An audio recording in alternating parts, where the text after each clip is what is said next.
વડીલોને વંદન।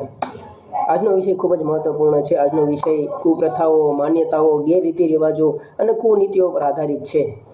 વર્ષોથી ચાલ્યા આવતા આપણા વડીલોના જે રીતિ રિવાજો છે તે ક્યાંક ને ક્યાંક તેમના સમયમાં આપણે લાભ પહોંચાડતા, પરંતુ આજના સમયમાં પેઢી દર પેઢી આ જે રીતિ રિવાજો છે તેમાં વધારો થતો જાય છે। ઘણીવાર જોવામાં આવ્યું છે કે જે જૂના રીતિ રિવાજો છે તે રદ થઈ ચૂક્યા છે અને નવા રીતિ રિવાજોએ તે સ્થાન લઈ લીધું છે। એટલે આપણા જે યુવાનો છે, જે માતા પિતા છે, તેઓને હું જણાવી રહ્યો છું કે આ જે કુપ્રથાઓ છે, ગેરમાન્યતાઓ છે, ગેરરીતિ રિવાજો છે તેના પર રોક લગાડી શકો છો આપણે। કારણ કે આપણા જે ગેરરીતિ રિવાજો છે એ હવે જો દિવસે ને દિવસે વધતા જશે તો આવતા સમયમાં આ રીતિ રિવાજોનું નષ્ટ થવું એ સંભવ છે। કારણ કે રીતિ રિવાજો ત્યાં સુધી જ આપણે લાભકારી છે જ્યાં સુધી આપણા દ્રષ્ટિમાં બેસે, જ્યાં સુધી આપણી આર્થિક સ્થિતિમાં બેસે, આપણા બજેટમાં બેસે। પણ જે આ રીતિ રિવાજો છે ન તો આપણા બજેટમાં બેસે છે, ન તો આપણા સમયમાં બેસે છે, ન તો આપણા પરિવારમાં બેસે છે।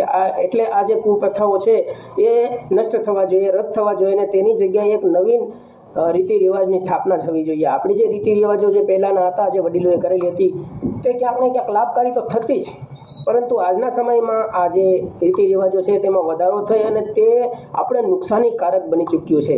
એટલે આપણા જે લગ્નોના માન્યતાઓ છે, લગ્નો વિશે કુપ્રથાઓ છે તે રદ થવી જોઈએ, મુંડન રદ થવા જોઈએ। તે પછી તે બાબતે મામેરામાં થોડી ઘણી વિધિમાં ફેરફાર થવો જોઈએ, લગ્ન મંડપમાં લેવા દેવામાં ફેરફાર થવો જોઈએ અને દહેજ પ્રથા તો બંધ જ છે। પરંતુ જેટલી પણ આ કુપ્રથાઓ છે એ તમામ કુપ્રથાઓ આપણે બંધ કરવાની છે। તેના માટે થઈને આપણે સહે એકજૂટ થઈ અને સાથ આપવાનો છે। અને બીજી વાત એ છે કે અત્યારે હાલમાં કુપ્રથાને આપણે રોકી નહીં શકીએ તો આવતા સમયમાં આ જે ગેરરીતિ રિવાજો છે એ આપણને તો ઠીક, પરંતુ આપણા સમયના જેટલા આગેવાનો છે, જેટલા આપણા યુવાનો છે એ બધાને નુકસાની પહોંચાડશે। એટલે આપણી પાસે સમય તો અત્યારે છે જ, એટલે અત્યારથી આપણે આની પર કામ કરવાનું શરૂ કરશું તો આ કુપ્રથાઓને ક્યાંક ને ક્યાંક રોકી શકશું, ક્યાંક ને ક્યાંક ગેરરીતિ રિવાજોને આપણે રોકી શકશું। આપણે કાયદેસર એ રીતિ રિવાજો સાથે ચાલશું, પરંતુ જે જૂના રિવાજો છે એના ઉપર ચાલવું પડે।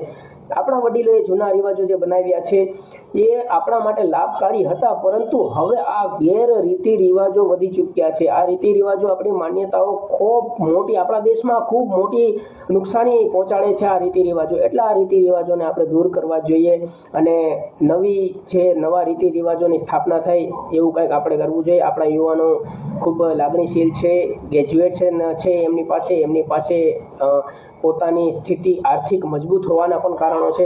તમે કોઈ એક વ્યક્તિ કદાચ પ્રદર્શન કરે કે એની પાસે પેમેન્ટ છે, એની પાસે મૂડી છે, તો તેના માટે થઈને બાકીના જે માતા પિતા છે તેમને પણ એ પ્રદર્શન કરવું પડે છે। ક્યાંકથી ઓછી ઉધારા કરીને પણ તેમને આ રીતિ રિવાજો પર ચાલવું પડે છે અને આખું જીવન બાદમાં તેમનું તે ઉધારી ચૂકવવામાં જાય છે। એટલે રીતિ રિવાજો છે એને હવે રોક લગાડવાનો સમય આવી ચૂક્યો છે। ગેરરીતિ રિવાજો, કુપ્રથાઓને રોક લગાવવાનો હવે આપણે સમય આવી ચૂક્યો છે।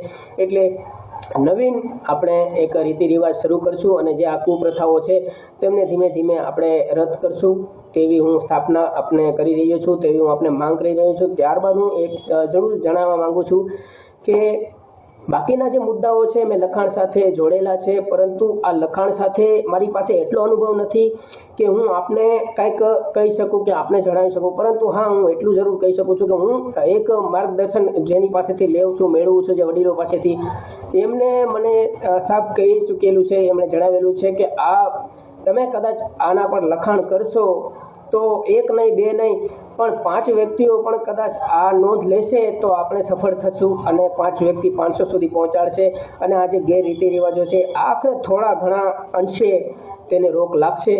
આટલું કરીને વિનવી રહ્યો છું। જય ભારત, જય હિન્દ।